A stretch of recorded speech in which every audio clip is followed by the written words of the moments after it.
العالمين والصلاة والسلام على أشرف الأنبياء والمرسلين نبينا محمد وعلى آله وصحبه أجمعين.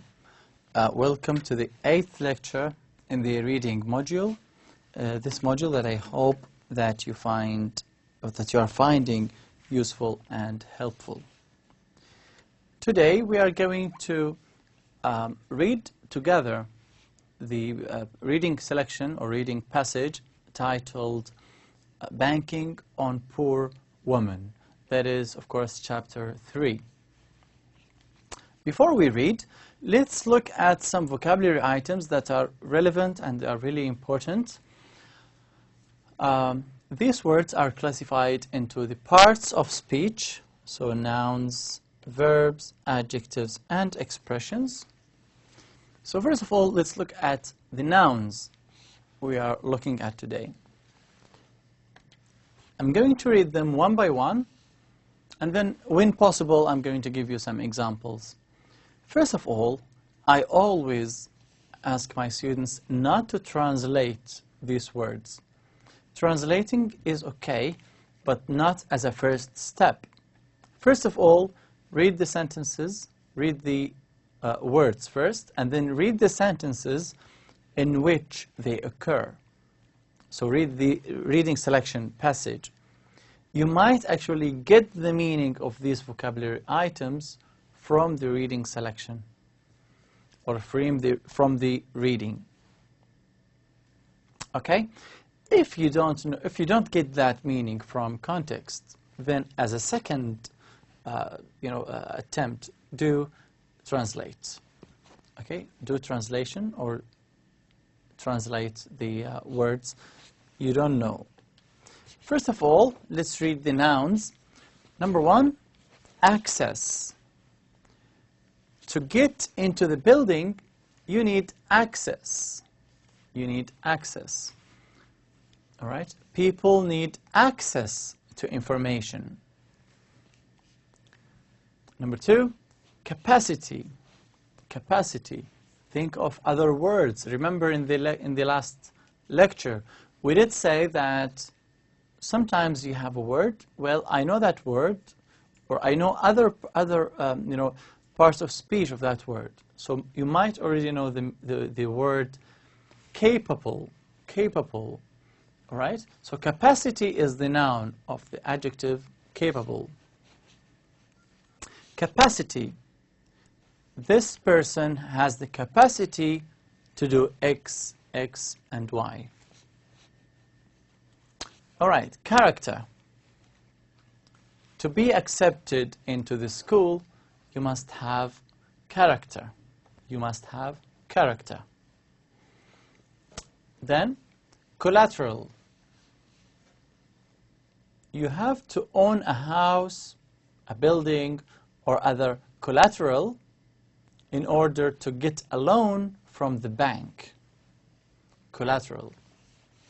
Eradication, we already did that. So eradication.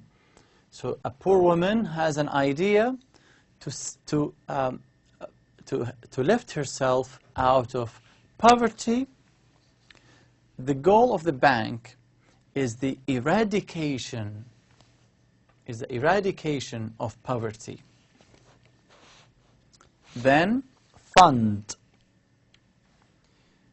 Now remember, this is really important. Some words can be used as nouns or as verbs, or sometimes as adjectives. All right? But remember, here we are referring to nouns only. So, for example, there is a fund which gives people money, poor people money. So, fund. Grants. This organization helps people, poor people, by giving them grants. Literacy. It is really important for old people to study literacy skills, i.e., to read and write. Microlending, which is the topic of one of the paragraphs, or the topic, or the topic or the subheading of a paragraph we are going to read in this lecture together. Poverty, we have already done that. Requirement. There are a lot of requirements to be accepted into the university. There are requirements. Now, verbs. Funding. Now, think of the word funding and link it to this word here. Funding is a verb because it ends in ing, and the root is actually this one here, fund, which is the noun. Funding is the verb. Invest. If you have $5,000, you can invest them in stock market, for example, and hopefully they will be $10,000 next, month or so. Lift. We have done some examples with the word lift. A poor woman has an idea to lift herself out of poverty. Let's read the adjectives and expressions quickly. Anonymous, social, subsidiary, worthless. Expressions: peer pressure, take or took the initiative. Now let's read the reading selection together.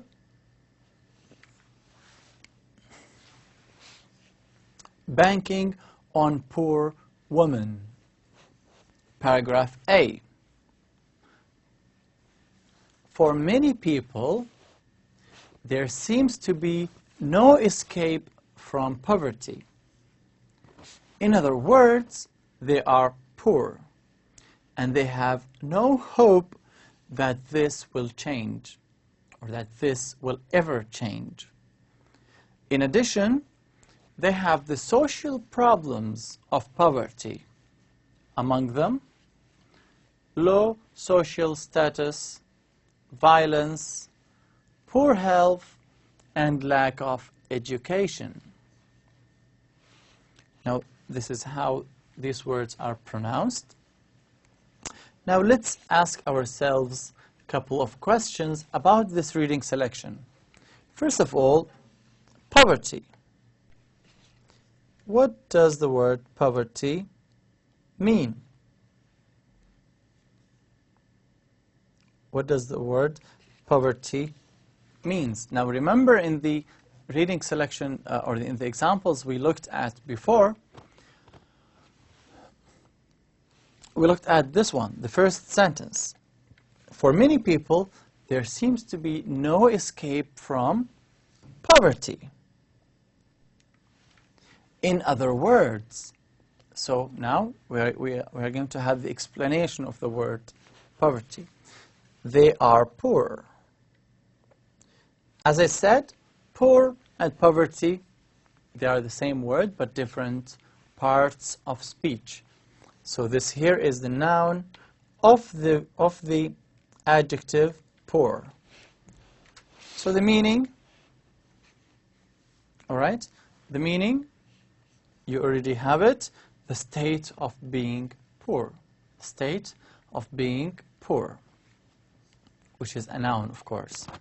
So just by getting or by identifying the part of speech, we were able to tell or to have more information about the meaning of that word. Then, what are some social problems of poverty? This is more or less a comprehension question. So, social problems of poverty. If you continue reading this reading selection here, right there, they have the social problems of poverty. Then we have the keywords among them. So some of them, among these social problems, some examples of these social problems are low social status, violence, poor health and lack of education. So these are some examples, as you can see. Low social status, violence, poor health and lack of education. So that is paragraph A. Let's move to paragraph B. As I always say, try to read it silently. So pause the video, read it, try to get to answer yourself, and then play the video. Okay. Imagine this situation. A poor woman has an idea for a small business to lift herself and her family out of poverty. She needs a little money to begin this business. She goes to a bank to borrow the money. And the banker interviews her. At this bank,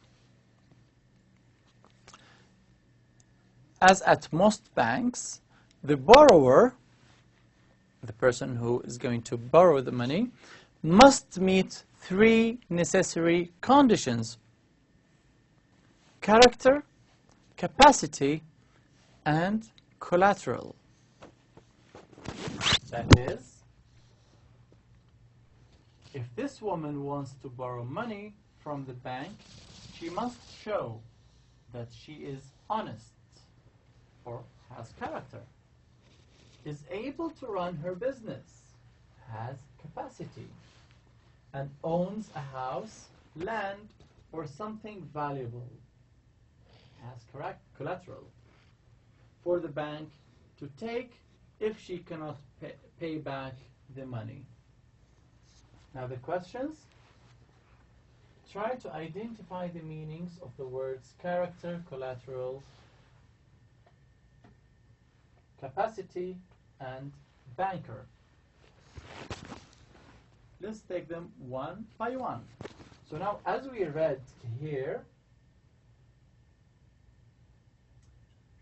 at this bank, the borrower, or the person who is borrowing the money, must meet 3 necessary conditions: character, capacity, and collateral. Well, we don't know the meaning of these words. Don't worry. Continue reading. What do we have? That is, if this woman wants to borrow money from the bank, she must show that she is honest. So, character. So this is the meaning. And then is able to run. Able. This is the key word. Able. Has the ability. So capacity is ability. Able is the adjective. Alright? So ability is the noun. Ability means capacity. And she has to own a house, land, or something valuable. So has collateral for the bank to take if the money is not paid back. So if you borrow money from the bank, you must own something valuable so that the bank can take out if you don't pay. This is called collateral. This is called collateral. Now banker, what does banker mean? You might already know the word bank.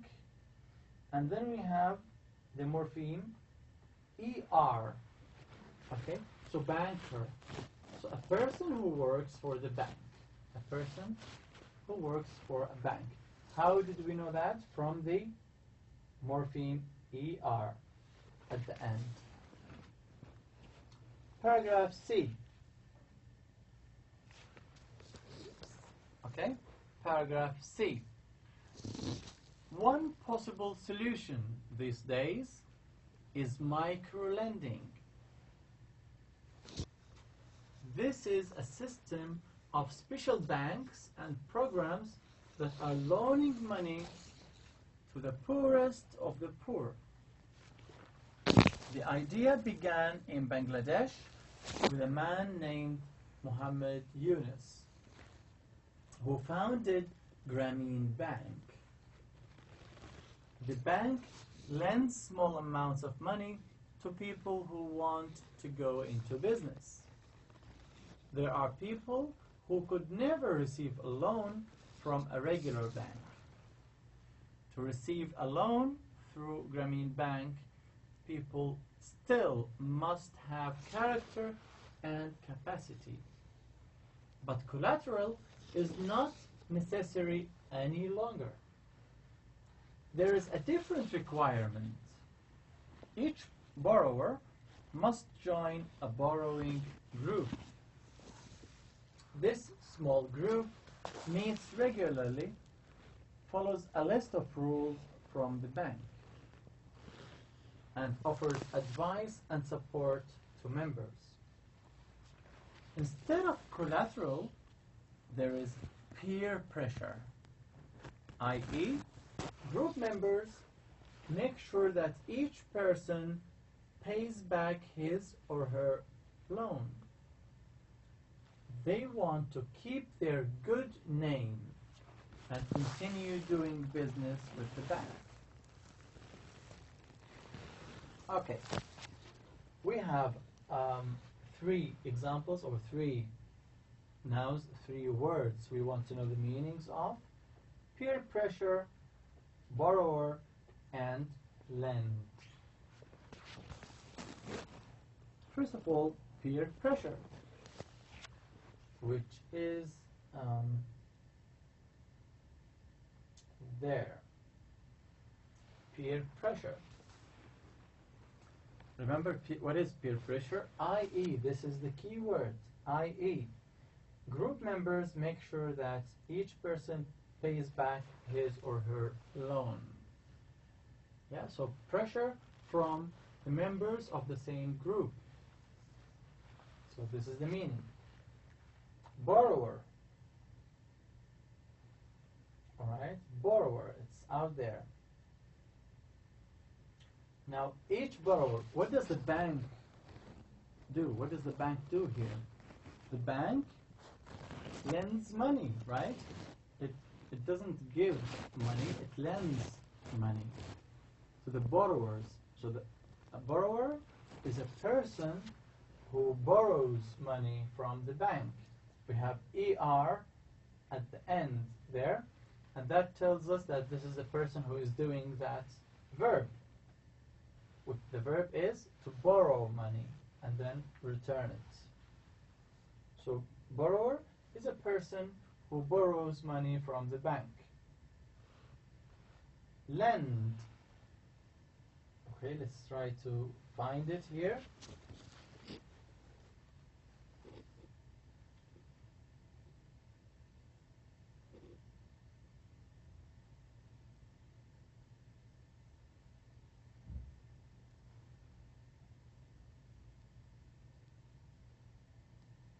Alright, let's read from the top.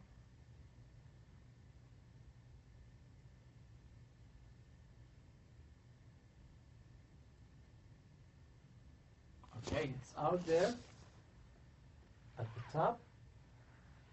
The bank lends small amounts of money to people who want to go into business. Alright, so what part of speech is that word? If you don't know the meaning of this word, don't worry. What part of speech is that? So the money, the money is lent. Okay. The bank lends the money. So the money is lent. Lends small amounts of money to people. So it's a verb. This is the first thing we know. Now the bank, what do banks do? What do they do? Do they give money to people, or do they lend money? So they give money, but ask them to return it, as we can see here. Because we have peer pressure. Yeah, so they ask people to return the money or to pay back. So the bank lends. So to lend something is to give, but ask for the return. Alright, this is the meaning of the word lend. Now let's read paragraph D. Grameen Bank has had many successes and only a few failures. In a developing country such as Bangladesh, a person can buy a cow or a sewing machine and begin a small business with only $20 to $50. Today, there are 8.35 million borrowers in 81,379 villages in Bangladesh. The bank makes over 123 million in loans in a typical month. And the repayment rate is an amazing 96.67%. At first, the bank lent half of the money to men and half to women. Unfortunately, most of the Bangladeshi men spent the money on themselves, not the business. Now, 96% of the borrowers are women. In Bangladesh and other countries that started similar micro-lending programs, the bankers soon learned that urban programs were not as successful as rural ones. Borrowers in cities did not always repay. They did not always repay the loans. Because of the importance of peer pressure, microlending is more effective in small villages, where everyone knows and depends on everyone else, than in urban areas, whereas it's possible to be anonymous or unknown. Now, what are the meanings of anonymous and a developing country? Let's start with a developing country, which is up there. Alright, so let's assume that we don't know the meaning of the word developing country. How do we know what is meant by a developing country? First of all, we continue reading, and then we have such as Bangladesh. So now we know that, okay, is Bangladesh a developed country or is it still developing? Alright, if you agree to this kind of categorization, then yes, Bangladesh is a developing country. It's a still developing country. So a country that is still developing, not developed. It's not developed country. Then we have anonymous, which is down there. Alright, so in small villages, everyone knows everyone else. Alright, knows. Everyone knows everyone else and depends on them. But in urban areas, so in cities, it is possible to be anonymous. In big cities, you can be anonymous. What is the meaning of anonymous? It's the opposite of knows, so unknown. We have this dash here which tells us that what comes after is the meaning of the word anonymous. So unknown, nobody knows that person. In big cities, yes, you can do that. In small villages, no, everyone knows everyone else. So anonymous means unknown. Alright, let's read paragraph E. The primary goal of this and other similar programs is the eradication of poverty. However, as poverty has decreased, there have been some surprising secondary effects of microlending programs. Perhaps the main subsidiary effect has been a change in the social status of women. Traditionally, in some societies, people thought of women as worthless. But when a woman has access to money and is able to demonstrate her capacity for business, she often receives more respect than before from the male members of her family and from the entire village. Okay, we want to know the meaning of the word subsidiary, which is up there. Subsidiary.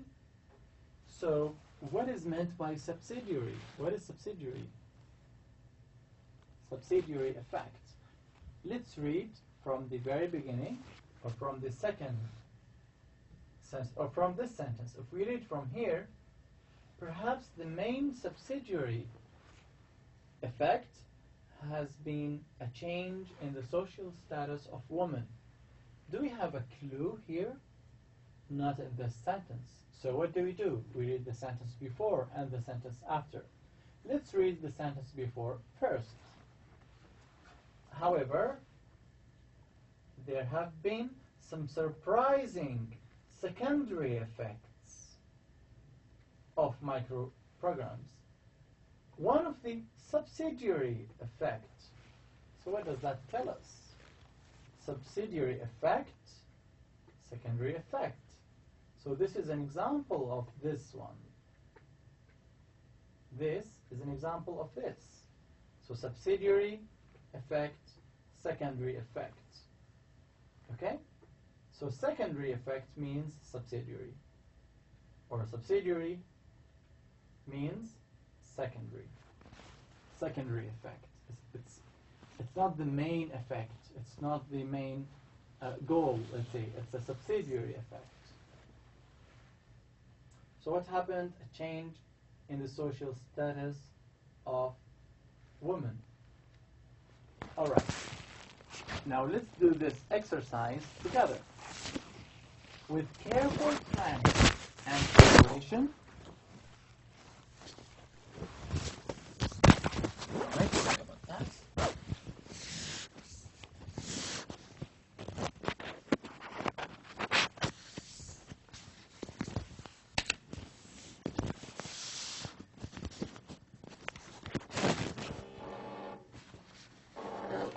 All right. So with careful planning and cooperation, most people use the money well and then plow both money and knowledge back into their communities. So plow. We're interested in the word plow. What is meant by plow? First of all, what part of speech is that word? Okay, so it's plow. Let's read it from here. With careful planning and cooperation, most people use the money well and then plow. So use and then plow. So plow must be a verb. So to plow both money and knowledge back into the society or their communities. So what is meant by that? What are the possible meanings? First of all, we know it's a verb. Okay, we know it's a verb. So what do you do with money? Cooperation. We have cooperation here. So cooperation, working together, right? With planning and cooperation, people use the money back. So plow money and knowledge back into their communities. So what is meant by that? What are possible other verbs that can be used here? We can say use the money and knowledge back in the society. So what is meant by that? Put back, reinvest, and use. If you use these in place of this verb, the meaning will be intact, correct. So most people use the money and then use the money or put back the money and knowledge into the society, reinvest the money. All right, exercise. We have left. I think we have already done this one in the previous lecture. So left is a verb. To lift herself and her family out of poverty. We have already done that. So to move to a higher position, to move higher, to get out of poverty. Let's look at this exercise then. This actually should be one word, microlending. Unlike microlending programs, this fund gives grants, not loans. The money is given, not lent. So what is the meaning of grants? What is the meaning of grants? Okay, so this fund gives grants, not loans. So it doesn't mean loan. In loans, the bank asks people to repay the money. But in grants, the money is given, not lent. So as we said in the first or second lecture, sometimes the meaning is embedded, the meaning is in another sentence, which is in this context here. So the money is given to people and they don't have to return it or repay it. They don't have to repay it. Right? So the money is given, not lent. Of course, you can use your own words, but this is the correct answer. All right, another example. For many people, there seems to be no escape from poverty. Now, let's think of phrases. Think of phrases. Now, is that a noun phrase? Is that a verb phrase? Is that an infinitive phrase? Is that a prepositional phrase? How do we know that? Well, we did say that for is a preposition, right? So this must be a prepositional phrase. Why? Because it starts with a preposition. Then, example number 2 or exercise 2, there seems to be no way for this woman to break the cycle of poverty. To break the cycle. Now, what phrase is that? Is that a noun phrase? Is that a verb phrase? Well, a student might say, well, this break here is a verb. So it must be a verb phrase. Now, is that answer is correct? Is that answer correct? This answer is incorrect. Why? Because we have to before. So to break the cycle of poverty. And because we have to, this must be what? An infinitive phrase. An infinitive phrase. Because we have to break the cycle of poverty. Another example. And we are moving towards the end of this lecture. The bank won't lend her the money because she doesn't have collateral. Lend her the money. Now, lend her the money, what is that? Is that a noun phrase? Well, this sentence starts with lend, which is what? A verb. All right? So this is a verb. So this has to be a verb phrase, not a noun phrase. Another exercise, a poor woman has an idea for a small business. A poor woman.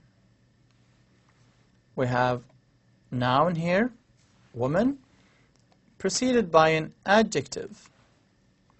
All right?